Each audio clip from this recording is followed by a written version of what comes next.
come from, press that share button so that you and all your followers and friends can join us in tonight's discussion.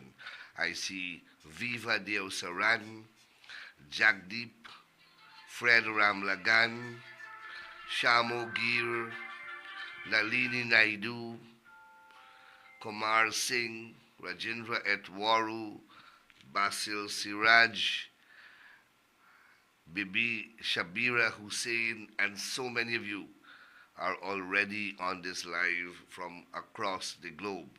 Welcome, welcome, and share the live so that all your friends and followers can join us.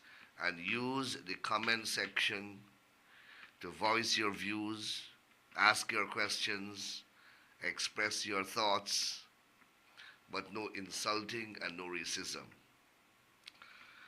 And of course, I have been attracting a large number of detractors in recent time, most of them from Team Mohammed. They come on the program, they come in the comment section, hundreds of them, all of them with fake profiles. And they curse and they abuse, and they put their blue hearts and all sorts of things. These things are not going to win elections. And please don't contaminate my program with your toxic message or messages. Go and campaign elsewhere. Nobody on this live voting in that direction, I can assure you. Anyhow, let's begin.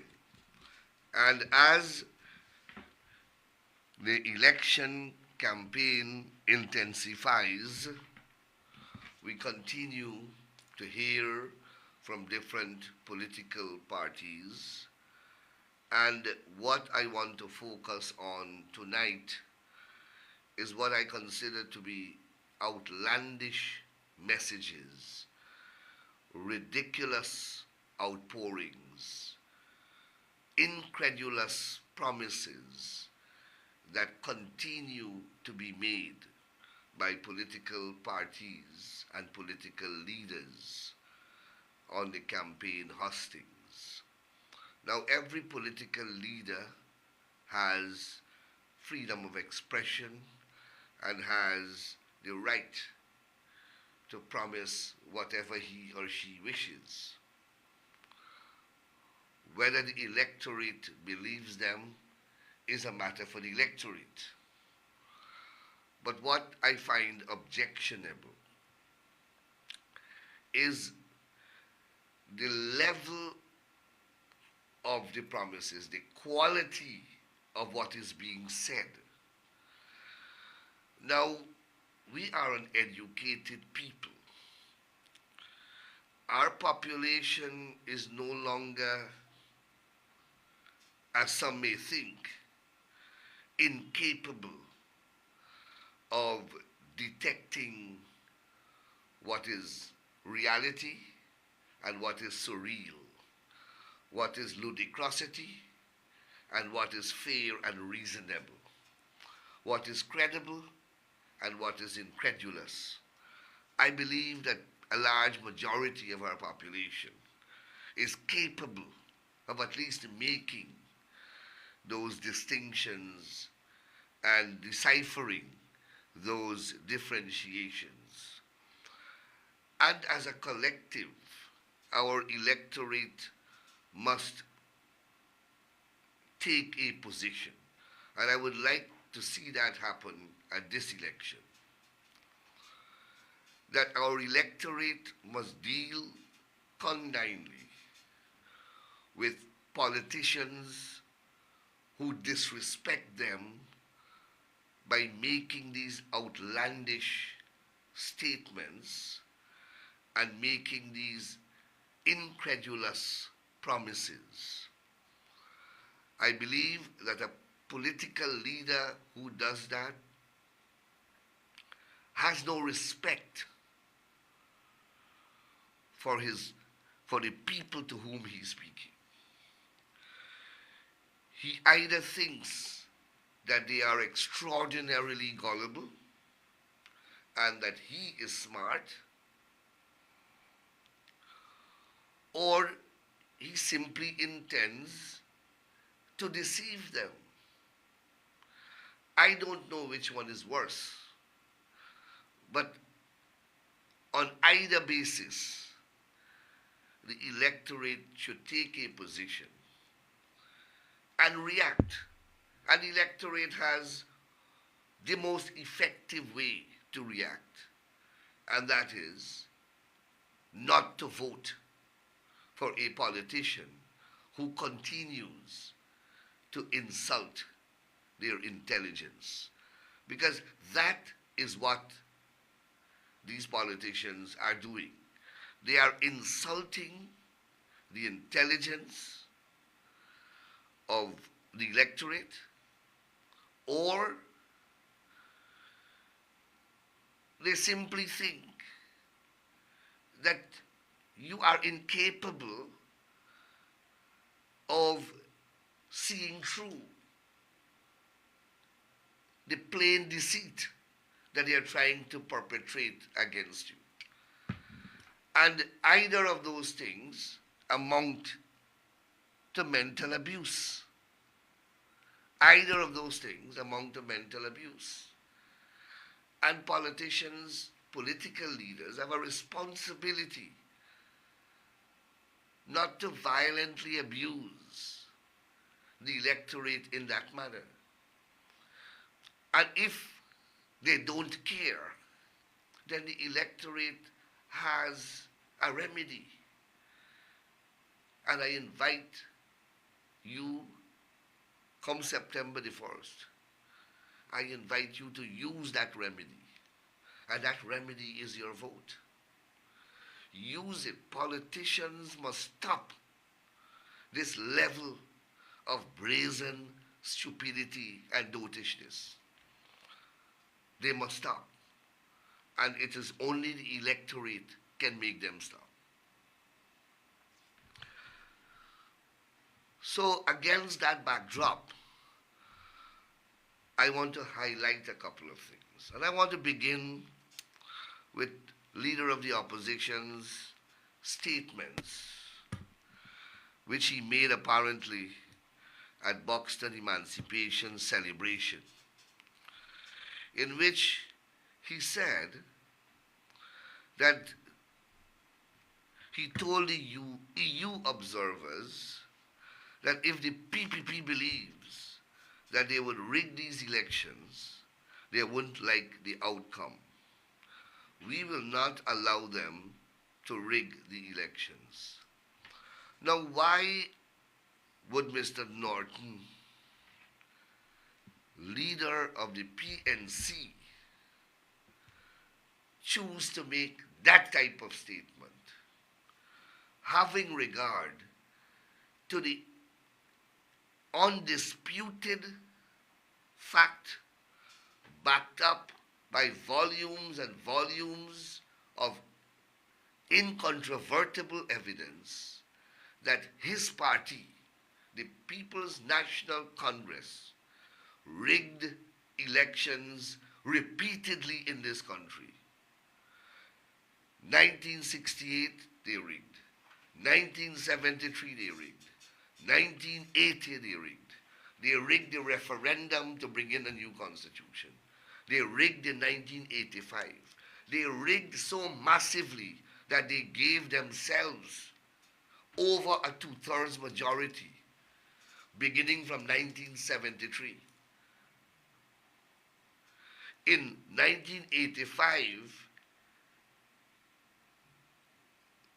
they almost took, I believe it was, they left the PPP with 9 seats. 9 seats. They almost took the whole parliament with the rigging. Against that backdrop, and then you have the 2020 debacle, which is still fresh in the minds of Guyanese, the diplomatic community, the CARICOM leaders, and all the international observers, international election observers, who are here in the country right now, including the EU, who stood and eyewitnessed 5 months of continuous, relentless attempts to rig the results or to alter the results of the 2020 elections. And these people claim that they have won the elections, and up to now, 5 years hence, cannot produce a statement of poll to show how they have won. In all of this, from 1968, the victim of the electoral fraud and rigging has been the PPP. Up to 2020, the attempts were being made to take 160,000 votes from the PPP and give it to the PNC, APNU, AFC. That was the magnitude and thrust of the fraud. So again, the PPP would have been the victim. Against that historical backdrop that every sensible Guyanese know, and every leader of this country with some intelligence and integrity would readily admit, why would you go and make a statement like this, that we will not allow them, the PPP, to rig elections? That is the type of ludicrosity, the brazen level of stupidity that I'm speaking about.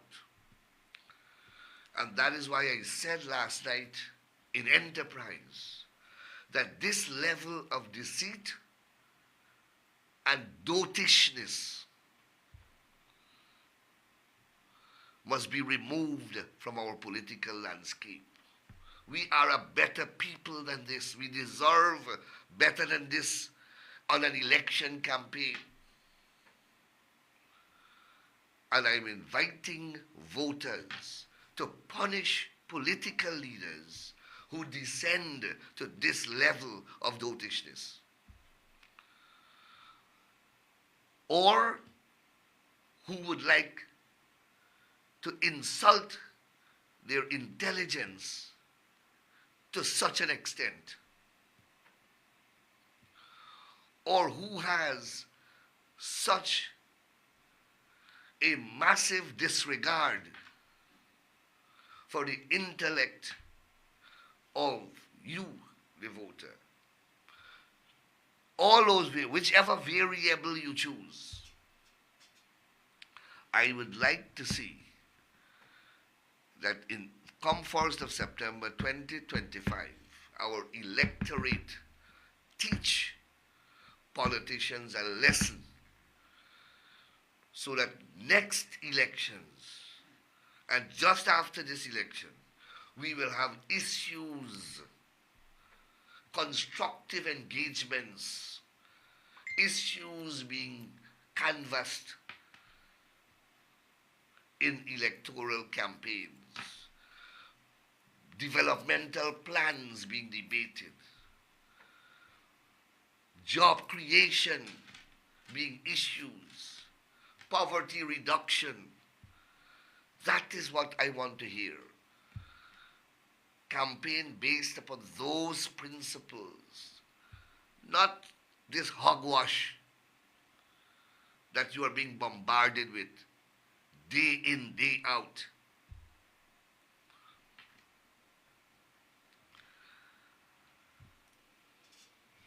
So that is the first point I want to make, this level of foolishness. We must eschew it. And voters, you have that power to tell these politicians that enough is enough with this type of foolishness. Enough is enough. Now, I move on to deal with, along the same theme, another issue that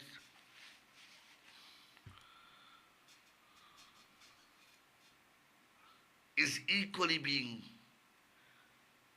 kicked about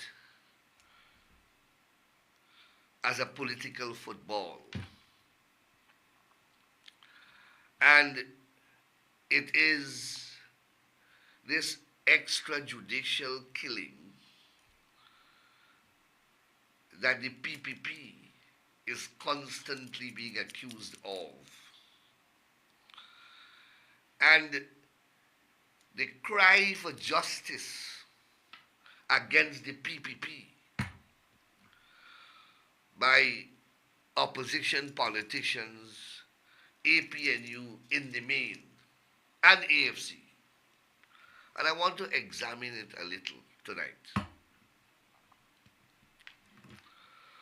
So, at some rally in New Amsterdam, a promise was made to dig up extrajudicial killings, including the gunning down of PPP Minister Shaw, and that was carried in the news. I want to begin by reminding viewers that they campaigned heavily going to the 2015 elections on this very platform, that they will do commissions of inquiries, they will renew investigations into a whole host of what they described as extrajudicial killings, and killings that they accused the PPP of being connected with or responsible for. Crummy Wing being one of them. From the moment they went and they campaigned on these things, making promises within 100 days they will do these commissions of inquiry. Within 100 days, commission of inquiries. I recall on this very program, I called upon President Granger and the coalition government on numerous occasions to hold that inquiry into Crummy Wing's killing. Mind you, a man has been charged for the murder of Crummy Wing. A magistrate court has found that a prima facie case has been made out against that man, and that man has been committed to stand trial for the murder of Crummy Wing before a judge and the jury. And that is how the justice system of Guyana works. That, when you say you want justice and somebody's dead, and that is what happens. Somebody got to get charged, and once there is evidence, they go through the criminal justice system of a preliminary inquiry and then a trial, and then you have appeals follow. That is the justice system. So when you're calling for justice, I don't know what else you want. But relentless attempts were made to implicate the PPP, and me in particular, in Crummy Wing's killing. And that is why I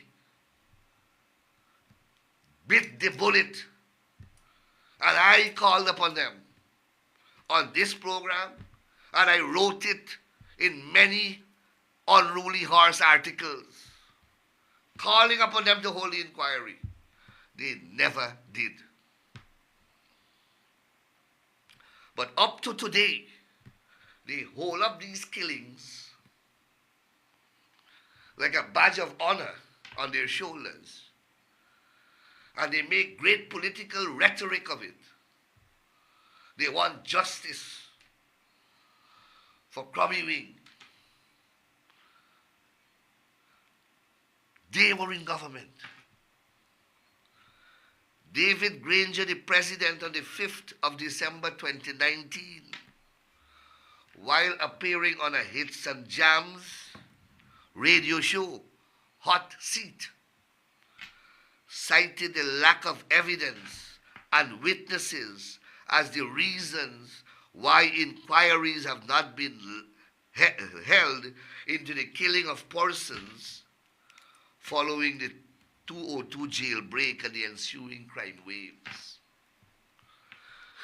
Granger himself, as president, was asked frontally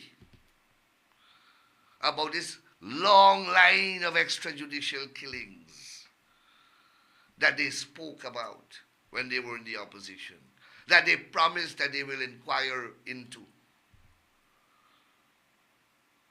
And here it is, 4 years into his government, he is admitting on a national radio show that there is no evidence of the same extrajudicial killings that they are now again promising that they're going to reopen.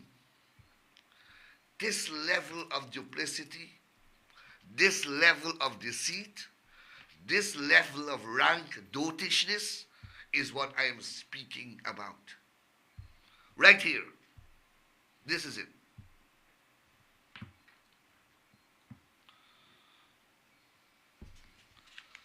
Let's move on to another one. Henry Boys. They love to invoke the Henry Boys name, calling for justice for Henry Boys.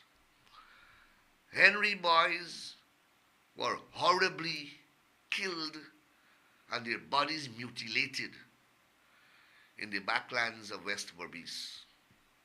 The APNU supporters and leaders started a vicious rumor that they were killed by PPP supporters after the 2020 elections. That is how it all started, just after we got into the government. And they burn roads and they beat people and they rob and they loot and they cause mayhem on the roadways of West Coast Berbice. The Guyana Police Force brought in the Regional Security System, the RSS, to lead in the investigation. 2 persons have since been charged with the Henry murder. These 2 persons have confessed to the murder. They have appeared before a magistrate at West Coast Berbice and have both been committed to stand trial because the magistrate found that there is sufficient evidence for them to go and stand trial. That is the criminal justice system at work. But every time they get an opportunity, they want justice for Henry Boys. What more justice? But they wear this as a band of honor now. This gives their fictitious struggle some type of authenticity. They can invoke the deaths of people and create this figment that there is some injustice. When 2 persons have been arrested and confessed to the crime, but because it doesn't implicate the People's Progressive Party, there is no justice. That's the point I want to make. This level of stupidity must be condemned by the electorate. Those who wish to continue with this type of lyrical nonsense, election cycle after election cycle, well, you can continue with it. I'm speaking to sensible people who will be voting. They must stop bombarding you with these fictions and falsehoods. They must stop insulting your intelligence. Another one whose name they like to invoke, and this one is invoked to balance the racism, because all these things have a racial undercurrent. They all have a racial undercurrent in them. So to balance, when they speak about Henry Boys, they invoke Harish Singh. Now, Harish Singh was murdered, killed by a member of the Henry Boys family and others, arising out of the same vicious rumor that they spread, that the neighboring village of Cotton Tree had something to do with the Henry Boys murder. When the two persons who confessed to the crime, one is from Quarantine and one is from West Coast. Nothing to do with the village of Cotton Tree. But they want to put this racist and political twist. So they bring in Harish Singh because he lives next door. And Harish Singh was also murdered, but murdered by the Henry family, some relatives of theirs, and it was inspired by the rumor that they spread. 4 persons, I believe, have been charged with Harish Singh's murder, and they have also been committed to stand trial in the High Court by a magistrate who found sufficiency of evidence against them at a preliminary inquiry. So the justice system is delivering. But these political fraudsters who want to exploit these unfortunate tragedies are making it political narratives now and using it as ammunition. That is what they're doing. It comes down all the way to Adriana Young, the young 11-year-old who was found dead in a pool at Tuition. 3 autopsy, 3 forensic experts came and did the autopsy and concluded that drowning was the result of the cause of death. Drowning was the cause of death. 3 persons who don't know anybody in Guyana. Government brought them. One of them chosen by the family from the United States. 3 professional people. The doctor representing the interests of the family was present. The lawyer representing the interests of the family, a PNC lawyer, was present. Because those 2 professionals expressed a view that contradicted the political narrative that they concocted. They turned their attack guns on these 2 professionals. Darren Wade, and I can't remember the doctor's name. That is what they do, so that they can continue to spin the narrative. You think they care about this girl, Adriana Young? No. What they want was the narrative to keep going, to implicate. They wanted a political connection. And if Darren Wade and the other doctors stood in the way, they will match them out. They wanted a political connection to the PPP and the government, but they found none. They took the dead body all the way to the United States. They got another person who said exactly what we said. The body would have lost its forensic value. There is no meaningful conclusion could have been arrived at. Travis Chase asked the lady the very question that I said, whether the body would have lost its forensic value. He asked the lady the very question, and the lady said yes.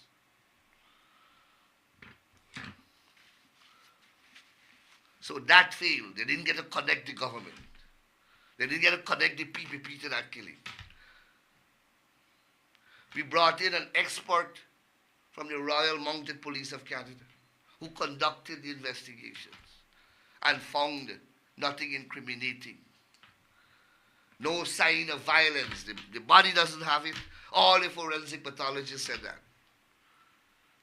No sign of violence, but they want somebody to be charged for murder. And even, I'm sure, if somebody was charged for murder, it would have still been the wrong person in their eyes. Unless maybe if I was charged, or if the president was charged, or Vice President Jack Day was charged, maybe then they would have been satisfied. They keep these vicious cyclical arguments going whole day about wanting justice, wanting justice. What they want is injustice. They want innocent people to be charged to satisfy their political narrative. And that is why I want the electorate to make a decision this election about this level of diatribe to which they are subject on the political platforms and elsewhere at the hands of these politicians. When they were in government, I did the research. 41 persons died in police custody from 2015 to 2020. 41 people. I represented many of the families. You know, not once did I ever accuse Ramjatan or the Granger government of extrajudicial killing. Not once. I represented the families of many of those, that 41 persons who died in police custody. And I got from the state, by winning cases, millions and millions of dollars in compensation for those families. That is what a good lawyer does. That is what a responsible politician does. Instead, what they do, they take the debts. They never sue the state for anybody. It's only when I started to sue in 2015 to 2020 that they ever file proceedings. Now they're filing. I don't think they knew that they could have filed. That is the level of their incompetence. I got millions and millions of dollars for the relatives of the deceased who died in police custody. There was no politics involved. 99.9 of the cases where people die in police custody have nothing to do with government, nothing to do with politics. But these guys, they stoke the fire of racism every time the victim is an Afro-Guyanese, is young black people being murdered by an Indian government. You know how many Indians died in police custody when they were in government? 39-year-old Lal Bachan was killed in Saudi lockups on June the 31st, 2019. 39-year-old Khalid Charan Sewak was beaten and killed in Sparendam lockup, 28th of January 2019. I have two names here. I can go on. I represented these families, among others, and got millions of dollars for them in compensation. I never said one day that these people were killed because of their race, or they were killed by a black government, or they were the victims of extrajudicial killing, and somehow that has some political connection. But these racist narratives and strategies that they're employing and repeating over and over again is what I am speaking about.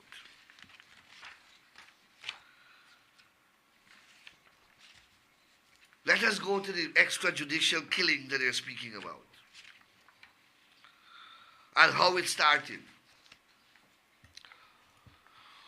First of all, in the year 2000, 1999-2000, there was a notorious criminal by the name of Lyndon Blackie London. I'm sure you can remember that name, some of you. He was wanted for over a dozen robberies, several rapes, several murders.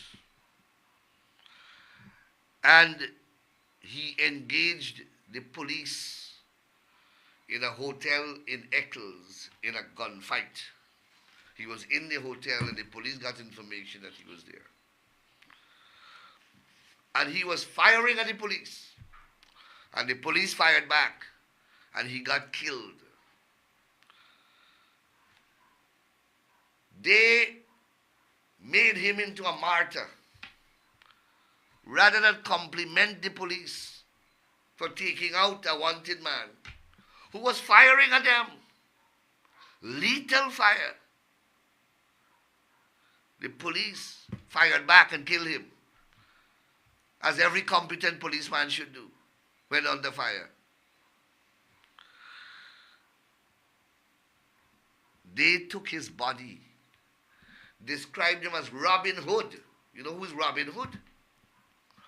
Robin Hood is that fabled story of a man who championed the cause of the poor by taking from the rich and giving it to the poor. That is how they martyred this notorious serial murderer and rapist.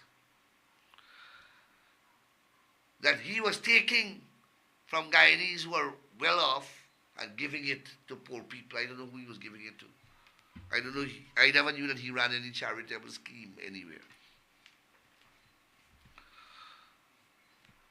Complete disregard for the people whom he killed, the grieving families, the rape victims, the victims whom he entered their homes and terrorized as a kick down the door bandit. Complete disregard for all those people. Took the Guyana flag, draped it around his coffin, and rolled it along. They took it at the Square of the Revolution, where they had a big funeral and rolled the body of this slain bandit as if he's a national hero. That is what these people did. And today they want to link others to criminal and violent criminality. And promising they go hold inquiries. The brazen stupidity must end. That inspired a whole movement in this country. That same incident where they glorified the criminals.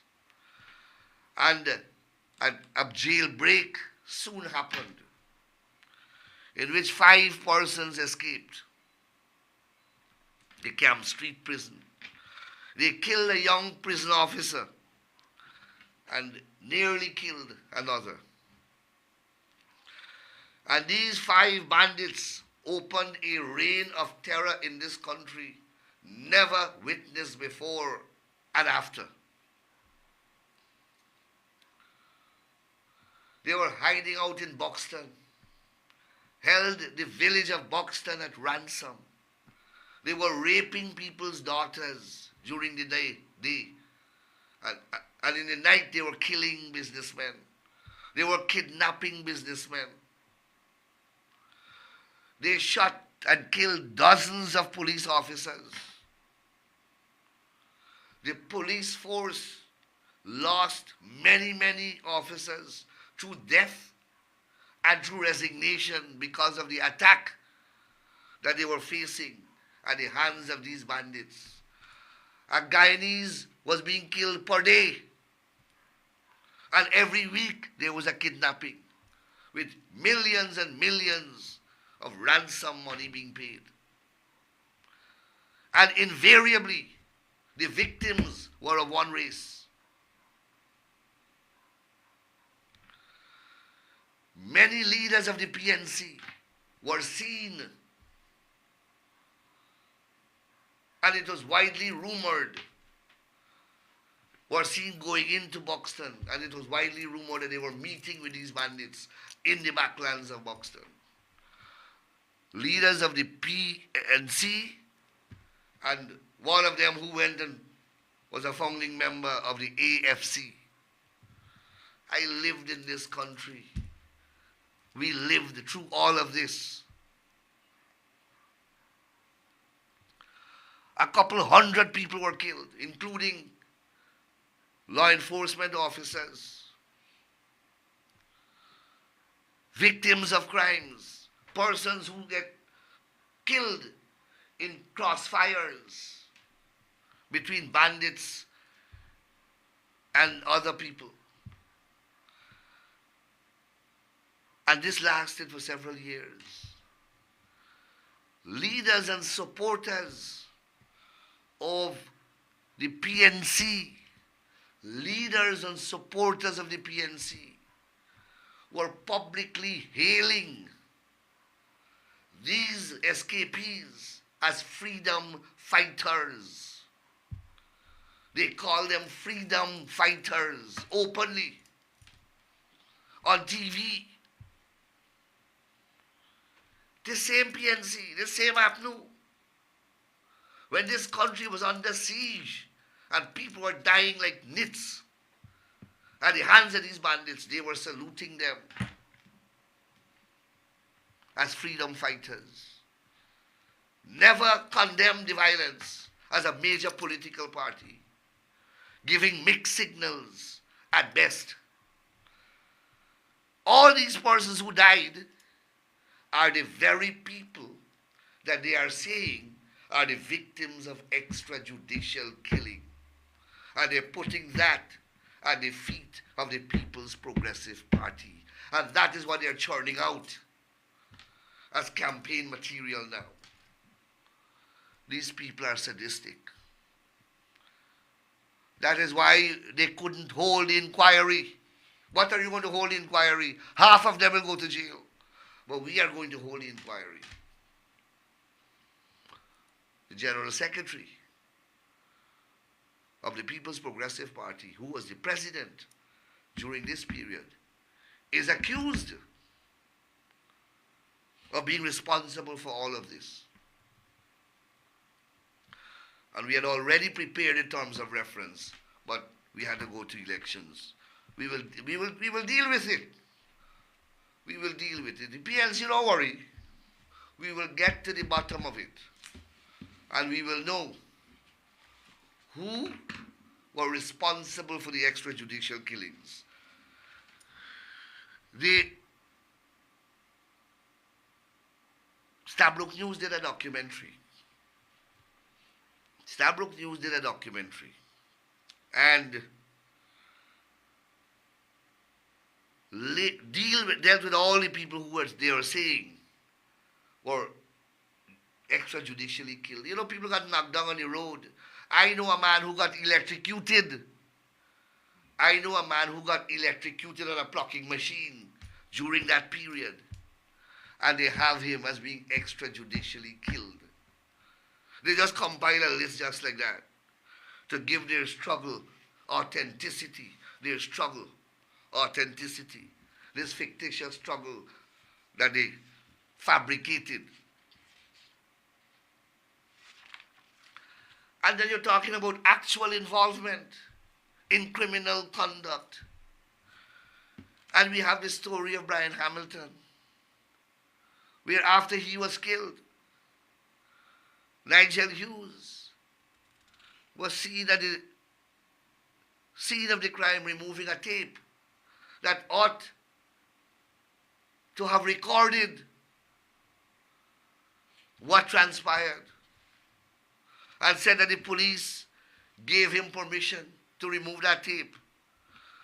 The crime chief issued a statement on the April 18th, 2003, denies giving attorney permission to remove tape, published in Starbrook News.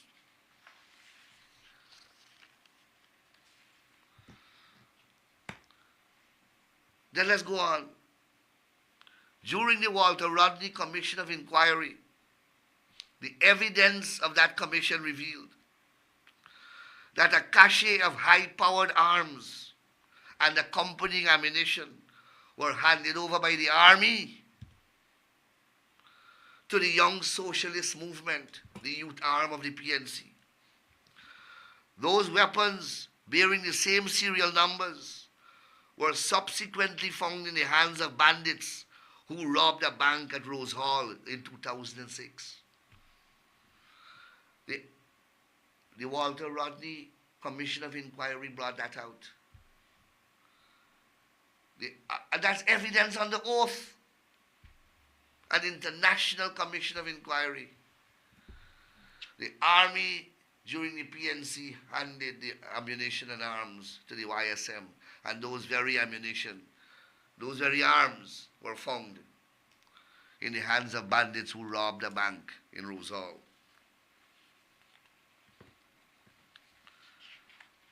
In 2006. And then you had, let me deal with some more issues that I have here. You had a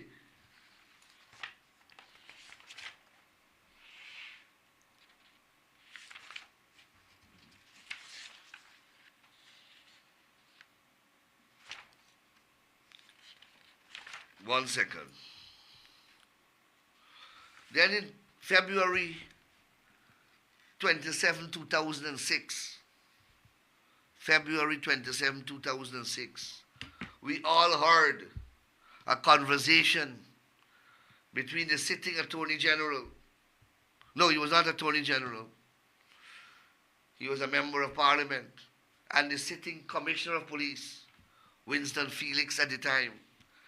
And they were discussing, and Felix admitted in that conversation that he had to deflect the police away from Agricola, where Feynman was carrying out a slaughter of 8 persons. The Commissioner of Police telling a PNC leader who was then a member of Parliament that I had to divert the police away from Agricola. And Felix word, boy, I had to help all you out. I had to help all you out. That is what Felix is telling Massey Williams on the phone when he diverted the police away from a massacre ongoing where 8 people were slaughtered by the Feynman gang. And these people are talking about criminality.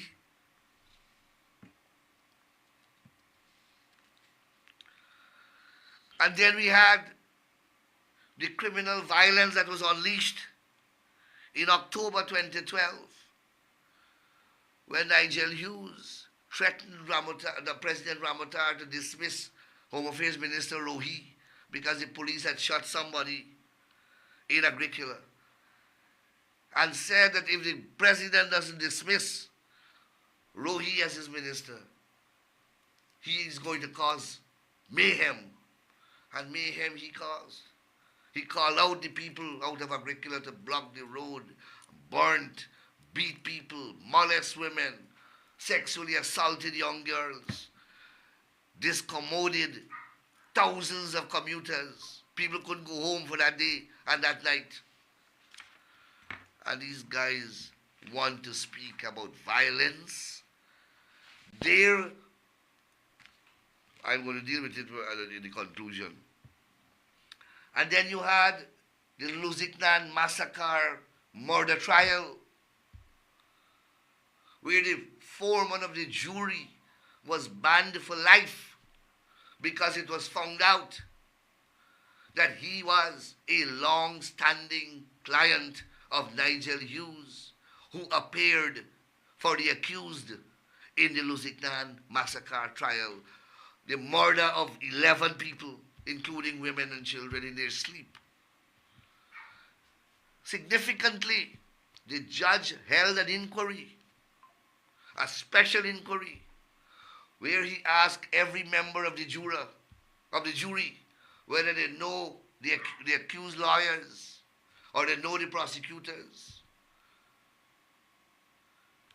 Nigel Hughes appeared for this man for a period lasting several years, and that man sitting on the jury there. And the man remained quiet, and Nigel Hughes remained quiet. He was banned for life. The DPP issued a public statement condemning Nigel Hughes' conduct. And then you have Royden Williams and Dennis Williams, the two members of that same gang who went over to Bartica and did the Bartica massacre. They were part of the Lusignan massacre. They went over to Bartica and they did the Bartica massacre, killing another 11 persons. They are both dead. Nigel Hughes appearing in a court of appeal, trying, according to him, to clear their names. When an appeal is filed, and that's what the law says as far as I know, when an appeal is filed by a person in a criminal matter and that person dies, the appeal dissipates. That is what I understand the law to be. But forget the law. This gentleman is going this extra mile. These people kill dozens of people. This is a politician who wants to lead. And going to the court of appeal even after these people are dead. And they have been convicted, so I can call them murderers. They are serial murderers. Even after they are dead, he's going to represent them in the court of appeal. And then, of course, how can we forget the ballot box martyrs of the 1973 elections, where Bholanath, Parmanan, and Jagan Ramesar were killed by the army simply because they were peacefully protesting the illegal removal of ballot boxes from a polling station at 62 village on the quarantine coast. Murdered them. And these people are speaking about violence. Then Father Bernard Dark, a Jesuit priest, British born, was a photographer with the Catholic Standard newspapers and was taking photographs of a WPA march and the House of Israel, an organization that used to do political work for the PNC, stabbed him to death in broad daylight in front of the Home Affairs Ministries building, a couple feet away from the Brigdam police station. Then we have Ohina Kouama. He was also killed, a WPA activist, killed by police. These are known political killings. Edward Dublin, killed by the House of Israel. Then, of course, Walter Rodney, assassinated after a bond, radio, a walkie-talkie radio was handed to him by an army officer. And inside the radio was a concealed bomb that went off in his lap, killing him and seriously injuring his brother. President Ramatar appointed a commission of inquiry comprising of distinguished international jurists from the Caribbean. Sir Richard Cheltenham from Barbados, Sina Jairam from Trinidad, and Jacqueline Samuels Brown, QC. They were the commissioners. And they found, and I'll read, they found that the government of the day, that's the PNC government, and agents of the state were responsible for Rodney's assassination. I quote, I'm quoting from them now. We have no hesitation in holding that Gregory Smith was responsible for Dr. Walter Rodney's death on the 13th of June 1980, and that in so doing he was acting as an agent of the state, having been aided and abetted so to do by individuals holding positions of leadership in state agencies and committed to carry out the wishes of the PNC administration. That is in cold, hard print. That is the finding of the Walter Rodney Commission of Inquiry.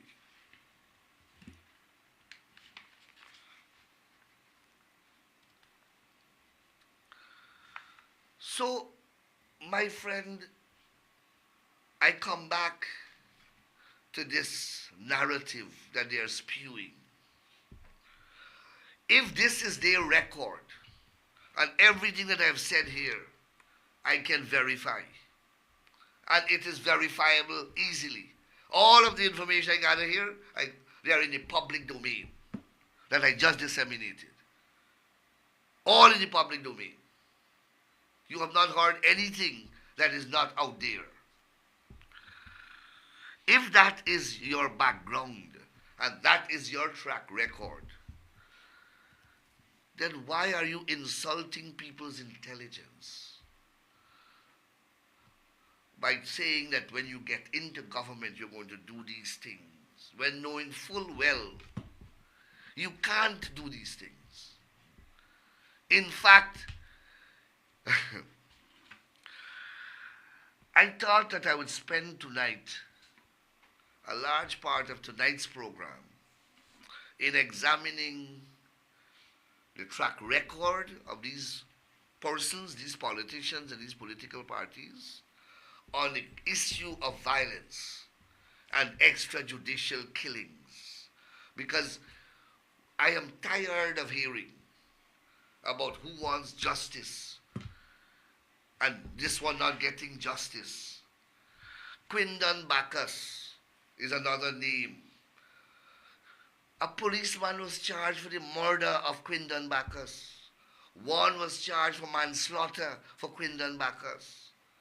Quindon Bacchus sued the state, and the state paid, I think, was $20 million in compensation to the family. Yet, you hear there is no justice for Quindon Bacchus. Quindon Bacchus went in the Baghdad of Haslington to sell an illegal firearm to the police. Those are the facts. It was a sting operation.